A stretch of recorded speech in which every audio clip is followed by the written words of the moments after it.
Hi guys! Today I'm going to show you how to mount the T-lock. You've probably seen the T-lock out on the races this year, so this is it. We get the 360-degree tie lock, keeps the tire to the rim, and it's tubeless. So to insert the air into the tire, we use the needle like this with a whale on it. This is how we're going to do it. We borrowed us a rim from a Honda 450 CRF 16, and we got ourselves a start kit with the T-locks. Manual how to do it. The T-lock itself looks like this. We got the tube. Normally it looks like a bicycle tube, but it's not a bicycle tube. We got the seal to prevent the air to go up through the rubber. We got the rim band. That's actually a rim tape. We got this one, the stripes. We got plastic flap, and I'm going to show you later. It's the whale cap. T-lock sticker, of course, for the hub, and the needle looks like this. This is how we're going to do it. We start to clean up the rim. We take the tube off, the tie lock, the small tie lock. The rim band is off. We clean it. We use brake clean this time, just to keep the tape to stay in the center of the rim. So what we're going to do first is take the small plastic ones. And we're going to cover up the old tie lock, because we don't need a tie lock. The T-lock concept is all about tie lock. We've got the 360-degree tie lock here. So on this Honda rim, we got 3 holes. A big one. We got one small one, like that, and the third one. The third one we're going to keep for the whale in the tube. And I take the back end of the tire lever, hit it once, and it shapes up to the rim. Same on the big one, like that. Then we're going to take 3 layers of the tape, and to make it easier for me, I start with the big or the small plastic flap. How I do it is I take a little bit on the lower edge, and then the second lap on the upper edge, and then the last flap in the center.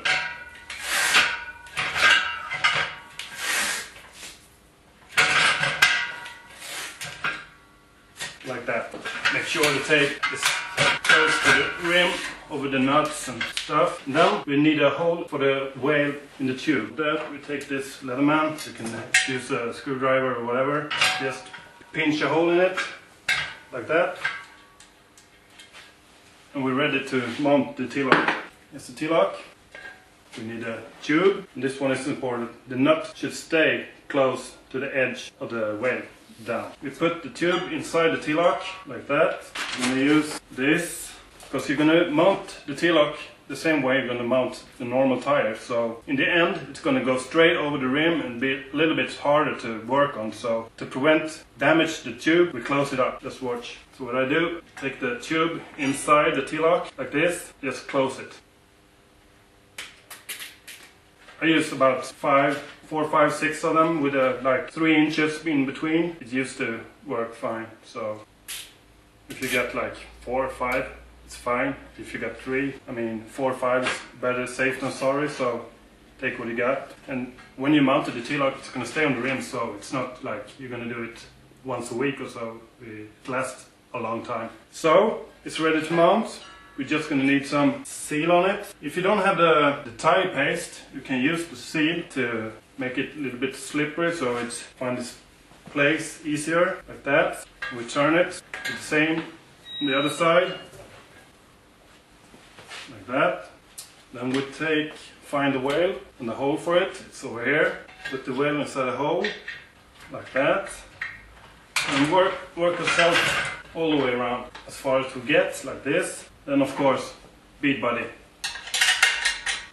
When we come to this one, you can stretch out. So if we take it down to the center of the rim, we gain a bit and make it easier again, like that. Now it's time for the tire levers.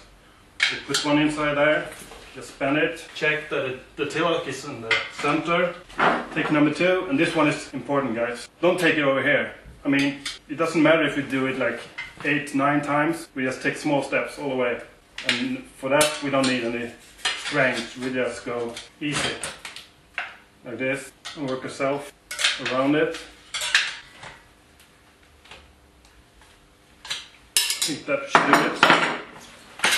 Like that. We're done with the bead buddy. Clean it up.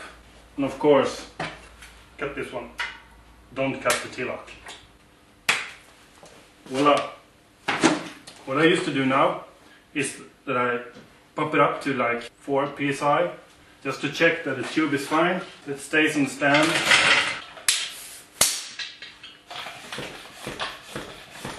Just with a small amount of PSI, you can feel the tire lock is pretty hard. And imagine that with 100 PSI, it's pretty hard. So, looks good. And we know that the tube is working fine. So we let the air out again. Like that. Now it's time for the tire. For this one we used a Dunlop tire. Back on the seal or the tire paste if you got one. And when you come up to that point that you should change the tire, you can use the seal from the old tire on the edges like a normal tire mount. Like that. On the inside. Both sides.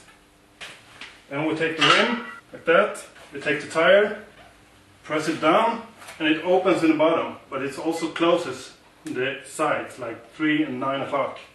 So what we're going to do is put the rim in the bed of the tire and spin it up a bit. Now we got the rim on the bed, and just roll it, and we're done. Then, back with the speed body.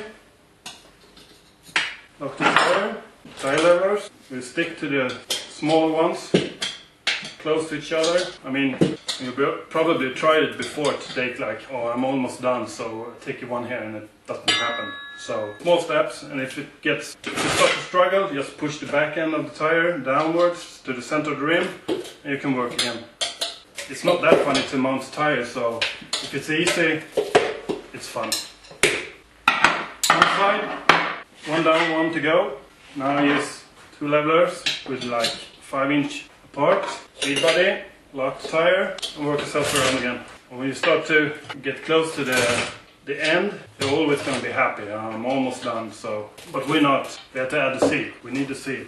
So what I do then, I keep 1 leveler inside, take it down to the ground like this, 200 mil, shake it. And when I apply it, I take it from the outside. I know the tire is open on the back side, but to make it smoother, I take it from the front like that. 200 mil, it's fine. And then we take it gently up. And we close it. Stay with the small steps. Plop. We clean the rim, you know how the riders are. Oh, my rim is shitty. Keep it clean. Now it's done. Now we need to inflate the T-lock with air to lock the tire to the rim. Take it up. So what we're going to do first is we want the tire to pop out, find its place on the rim. It takes like 50-60 psi to make it happen. Then we're going to let the air out. But first we make it pop out. One side good, it's fine. Then take the air out again. The reason I take the air out again is because the T-lock now helped us to get the tire on the right spot. Now we want to take it back to make it center and just take it up to 100 psi. There we go. So, what we have here is a ready mounted tire. We got the tire lock. The tire on the place on the rim stays there, but we doesn't have any air in the tire. It's still empty. So, what we do, find the whale over here, find the needle. This is the fun part. And we just put it through the tire. And the tire pressure is up to the rider. For me as a mechanic, it's all about the PSI inside the inner tube. It's going to be like 100. I mean, check the inner tube pressure every time you check the air filter or fueling the bike or whatever. I mean, it's not that hard. So, but for the tire, it's up to the rider. If you want to go like 12 psi or 8 psi or whatever, it's up to him. And it's different between tracks and tracks. So if you're riding a hard pack, you maybe go lower. And sand track, you maybe take it up a bit. So try whatever. So 10, 12 psi is fine on the most tracks, on the most tire. There we go, 12.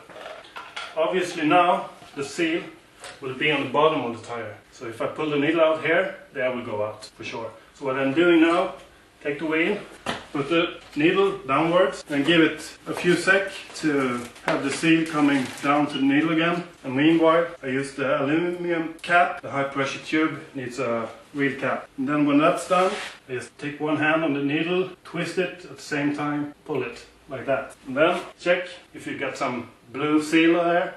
It's tight. You're ready to go.